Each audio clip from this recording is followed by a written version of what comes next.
માંડવી તાલુકાના ગ્રામ્ય વિસ્તારમાં વરસાદથી નદીમાં ભારે પાણીનો પ્રવાહ જોવા મળ્યો છે। લાયજા મોટા ખારોડ નદીમાં ભારે પાણીનો પ્રવાહ વહેતો થયો છે। કોડાઈ મદાનપુરા નદીમાં ભારે પાણીની આવક થઈ છે।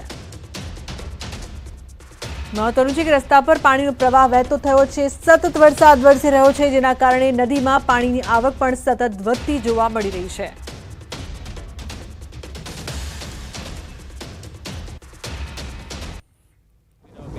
ગ્રામ્ય પંથકમાં સામેલાધાર વરસાદ, ભારે વરસાદના કારણે નદીઓ પણ તોફાની બની છે અને સાથે જ સતત વરસાદ હજુ પણ વરસવાનો છે। જે પ્રકારની આગાહી, રસ્તા પર પાણીનો પ્રવાહ વહેતો થયો છે। લોકોને પાસે ન જવા માટે પણ અપીલ કરવામાં આવી રહી છે।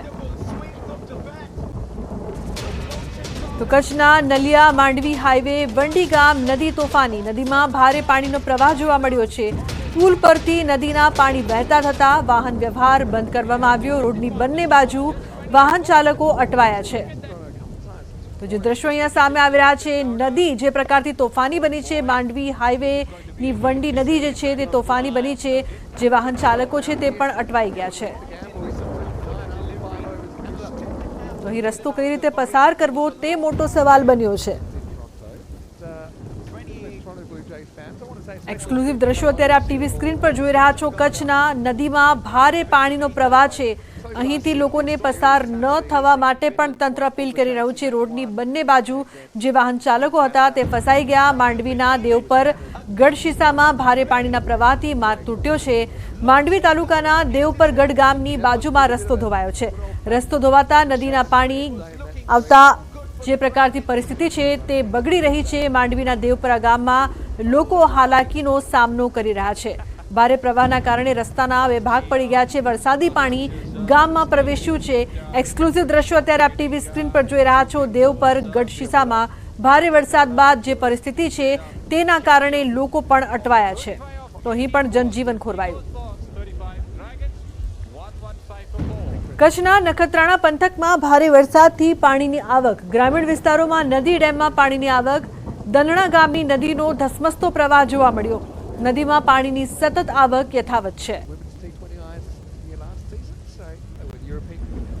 તો નદીઓ છે તે ગાંડીતુર બની હોય તેવા દ્રશ્યો દરેક વિસ્તારથી સામે આવી રહ્યા છે। નખત્રાણામાં પણ આ જ પરિસ્થિતિ, ડેમમાં પાણીની આવક, ગ્રામીણ વિસ્તારોમાં નદી ઉફાન પર।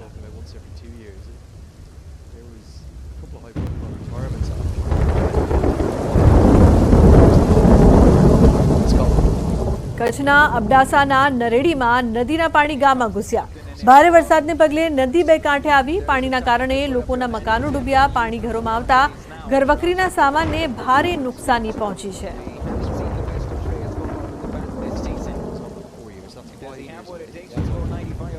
તો નદીના પાણી ગામમાં ઘૂસી ગયા છે, જેથી લોકોને હાલાકી। બીજી તરફ કચ્છના અબડાસા તાલુકાના વિંજાણમાં વરસાદને પગલે નદીમાં પાણીની આવક, પાણીની આવકને લઈને ગ્રામજનો ખુશખુશાલ। જિલ્લામાં હજુ પણ વરસાદી માહોલ છે। અબડાસા તાલુકાના ગ્રામીણ વિસ્તારમાં વરસાદ વરસી રહ્યો છે। તો હજુ પણ ભારે વરસાદની આગાહી છે। નદીઓ છે તે ગાંડીતુર બની રહી છે। સતત વધતી પાણીની આવક અને લોકો છે તે પણ પરેશાન થઈ રહ્યા છે। કચ્છના અબડાસામાં ભારે વરસાદના કારણે નદી નાળા બે કાંઠે, મોથડાને જોડતો રસ્તો નદીમાં સમાયો છે। રસ્તા પરથી વહી રહ્યો છે ધસમસતો પ્રવાહ। વાહન વ્યવહાર પણ ખોરવાયો છે। બંને તરફ લાગ્યો વાહનોનો થપ્પો। તો અબડાસામાં ભારે વરસાદ, નદી નાળા બે કાંઠે થઈ ગયા છે। લોકોને અનેક સમસ્યાઓનો સામનો કરવો પડી રહ્યો છે। કઈ રીતે પસાર થવું તે મોટો સવાલ। મોથડાને જોડતો જે રસ્તો છે તે નદીના કારણે અહીં જવું પણ મુશ્કેલ બની ગયું છે, કારણ કે ધસમસતો પ્રવાહ છે તે વહી રહ્યો છે। નદી નાળા બે કાંઠે થઈ ગયા છે। હજુ પણ આવનારા સમયમાં ભારે વરસાદ। તો ફોન લાઈન પર સંવાદદાતા મેહુલ જોડાય છે વધુ માહિતી આપવા માટે। મેહુલ, જે પ્રકારની અહીં પરિસ્થિતિ જોવા મળી રહી છે, ધસમસતો પ્રવાહ, લોકો ફસાયા છે, શું વધુ અપડેટ્સ? જી, ચોક્કસથી વાત કરીએ તો ગત રાતથી જ કચ્છમાં ધોધમાર વરસાદ વરસી રહ્યો છે। ત્યારે આજે વહેલી સવારથી જ નખત્રાણા છે, માંડવી છે, અબડાસા તાલુકાના સહિતના વિસ્તારોમાં છે તે ભારે વરસાદ વરસી રહ્યો છે। ત્યારે નલિયા માંડવી હાઈવે વંડી ગામ પાસે છે તે નદી ગાંડીતુર થઈ હતી અને નદીમાં ભારે પાણીનો પ્રવાહ જોવા મળ્યો હતો। પુલ પરથી નદીનું પાણી છે તે વહેતા રસ્તો છે તે બંધ થઈ ગયો હતો। રોડની બંને બાજુ વાહનો છે તે અટવાયા હતા। ભારે હાલાકીનો સામનો છે તે લોકો હાલ કરી રહ્યા છે। જી। જી બિલકુલ મેહુલ, આભાર સમગ્ર માહિતી બદલ। તો લોકો હાલાકીનો સામનો કરી રહ્યા છે। દેવભૂમિ દ્વારકામાં ધીમી ધારે વરસાદ। સવારથી ધીમી ધારે વરસાદના કારણે વાતાવરણમાં ઠંડક। દ્વારકાના દરિયામાં સાંજ પડતા કરંટ જોવા મળ્યો। ભારે વરસાદને પગલે દેવભૂમિ દ્વારકા જિલ્લામાં એલર્ટ આપવામાં આવ્યું છે। એનડીઆરએફની ટીમને સ્ટેન્ડ બાય રાખવામાં આવી છે। 25 થી 28 તારીખ સુધી માછીમારોને દરિયો ન ખેડવા સૂચન આપવામાં આવ્યા। દ્વારકામાં ભારે વરસાદને પગલે આપ દરિયામાં પણ જોઈ રહ્યા છો કે કરંટ છે તે જોવા મળી રહ્યો છે। તારીખ 26, 27 અને 28 3 દિવસ ભારે વરસાદની આગાહી છે। તેમાં દેવભૂમિ દ્વારકા પણ બાકાત નથી અને દેવભૂમિ દ્વારકામાં પણ વરસાદ વધારે રહેશે। તેને લઈને એનડીઆરએફની ટીમ છે તે પણ એલર્ટ થઈ ગઈ છે। સાથે કલેક્ટરે પણ તમામ અધિકારીઓની રજા છે તે કેન્સલ કરી દીધી છે। સૌથી મહત્વની વાત એ છે કે જે વરસાદી વાતાવરણ છે આ વરસાદી વાતાવરણ વચ્ચે ખાસ કરીને દરિયામાં પણ કરંટ જોવા મળી રહ્યો છે। બીજી તરફ એનડીઆરએફની ટીમ છે તે પણ સતર્ક થઈ ચૂકી છે। આજના દિવસે વાત કરીએ તો દ્વારકામાં 1 થી 1.5 ઇંચ જેટલો વરસાદ રહ્યો, પરંતુ આ વરસાદને પગલે મહત્વની વાત એ પણ બની રહી છે કે આગામી સમયની અંદર એટલે 28 તારીખ સુધી તંત્રને એલર્ટ મોડ પર છે અને 3 દિવસ વરસાદના મોટા એલર્ટને લઈને અધિકારીઓને હેડક્વાર્ટર પર હાજર રહેવાની સૂચના આપી દેવામાં આવી છે। જિલ્લા કલેક્ટરે આદેશ આપી દીધો છે। તેની સાથે લોકોને પાણીના પોઈન્ટ ઉપર નદી વિસ્તારથી તેની સાથે દરિયાકાંઠાના વિસ્તારથી દૂર રહેવા માટે પણ સૂચના આપી દેવામાં આવી છે। આપ જોઈ રહ્યા છો દરિયા પર જે રીતે કરંટ જોવા મળી રહ્યો છે। 3 દિવસ હજુ પણ એલર્ટ રહેશે। 28 તારીખ સુધી આ પ્રકારનું એલર્ટ છે। તેને લઈને ખાસ કરીને જન્માષ્ટમીનો તહેવાર છે તો જન્માષ્ટમીના તહેવારના અવસરે તમામ લોકો જ્યારે દ્વારકા આવતા હોય છે ત્યારે કોઈ પણ આવી જગ્યાએ ન જાય તેની માટે પણ ખાસ કરીને ટીમને એલર્ટ કરી દેવામાં આવી છે અને જે તે સ્થળે પણ મૂકી દેવામાં આવી છે। કેમેરામેન અમિત શર્મા સાથે દીપિકા ખુમાણ, ન્યૂઝ 18 ગુજરાતી, દ્વારકા।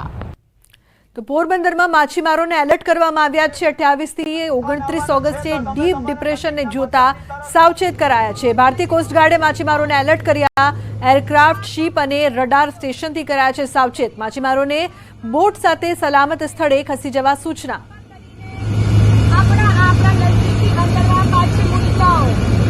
मच्छी बोट कोस्ट गार्ड बुला रहा પોરબંદરમાં है। માછીમારોને એલર્ટ કરવામાં આવ્યા છે। જે પ્રકારથી હવામાન ખાતાની આગાહી છે તે પ્રમાણે 28, 29 ઓગસ્ટે ડીપ ડિપ્રેશનને જોતા સચેત કરવામાં આવ્યા। મહેસાણા તાલુકાના ગ્રામ્ય વિસ્તારોમાં ભારે પવન ફૂંકાયો। હિંગળાજપુરા ગામમાં ભારે પવન ફૂંકાવાના કારણે મકાનોના પતરા ઉડ્યા। જીવંત વીજ વાયર નીચે પડી ગયો। ભારે પવનથી ગામના 10 કરતા વધુ મકાનોને નુકસાન પહોંચ્યું। સીમ વિસ્તારમાં મોટી માત્રામાં વૃક્ષ પણ ધરાશાયી થયા છે। એક વ્યક્તિ થયો છે ઘાયલ।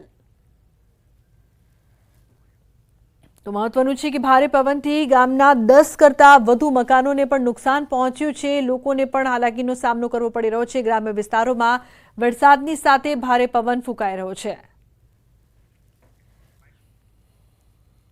દેવીનાપુરામાં એક બરડાના ભાગમાં એક ચીરો પડ્યો છે પતરાનો અને એક આંગળી કપાણી છે, એટલે એમને દવાખાને તાત્કાલિક મોકલ્યા છે અને બાકીનું જે નુકસાન છે એ સર્વે કરવા માટે તલાટીશ્રી અધિકારીઓ એ અત્યારે કેટલું નુકસાન થયું છે ટોટલ એ સર્વે ચાલુ છે। જમવા બેઠો અને અચાનક પવન આવ્યો વરસાદ સાથે અને પતરા તૂટીને ભૂઈ પડ્યા।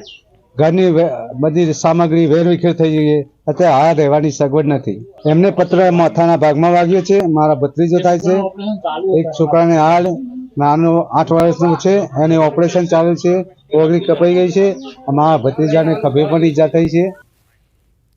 તો મહેસાણાના કડી વિસ્તારમાં ભારે વરસાદ। કડીના વરખડિયા અને દુધઈ ગામના પાણી અહીં ઘૂસ્યા છે। સાથે વરખડિયાના પરામાં 50 જેટલા કાચા મકાનોમાં પાણી ઘૂસ્યા છે। છેલ્લા 48 કલાકમાં ભારે વરસાદના કારણે પાણી ભરાયા છે। પાણી નિકાલ થતો નહીં હોવાથી પરાના રહીશો પરેશાન છે। છેલ્લા ઘણા વર્ષોથી પાણી નિકાલ વ્યવસ્થા કરવાની માંગ કરવામાં આવી રહી છે। બંને ગામની પ્રાથમિક શાળા કમ્પાઉન્ડમાં પણ પાણી ઘૂસ્યા છે। સાબરકાંઠાના હિંમતનગરના હાથમતી કોઝવેમાં એક કાર તણાઈ।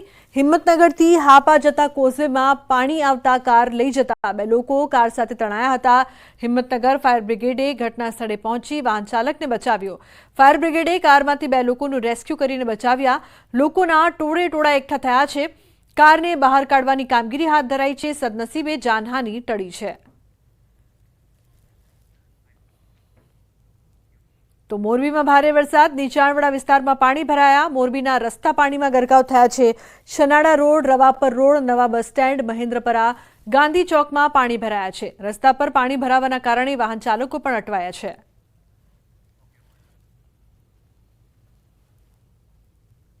છેલ્લા 24 કલાકથી ભારે વરસાદ પડી રહ્યો છે, જેને લઈને શહેરના રસ્તાઓ જે પાણીમાં ગરકાવ થઈ ચૂક્યા છે. દ્રશ્યો તમે જોઈ રહ્યા છો, મોરબી સનાળા રોડના દ્રશ્યો છે અને રસ્તાઓ જે છે પાણીમાં ગરકાવ થઈ ગયા છે. તો બીજી બાજુ સનાળા રોડ, રવાપર રોડ અને જે કહી શકે કે નીચાણવાળા વિસ્તારો છે તેને પણ સૂચના આપી દેવામાં આવી છે. મચ્છુ 2 ડેમ હાલ 70% જેટલો ભરાઈ ગયો છે અને 2 દરવાજા પણ ખોલવામાં આવે તેવી શક્યતાઓ સેવાઈ રહી છે. તો મચ્છુ 3 ડેમ છે તેના પણ કહી શકાય કે 2 દરવાજાઓ 1.5 ફૂટ સુધી ખોલી દેવામાં આવ્યા છે અને કુલ 27 ગામોને એલર્ટ કરી દેવામાં આવ્યા છે. હાલ મોરબી પોલીસ દ્વારા, વહીવટી તંત્ર દ્વારા પુલ નીચે રહેતા જે લોકો છે તેને પણ આશ્રય સ્થાને ખસેડવાની કામગીરી હાથ ધરવામાં આવી છે. અતુલ જોશી, ન્યૂઝ 18 ગુજરાતી, મોરબી.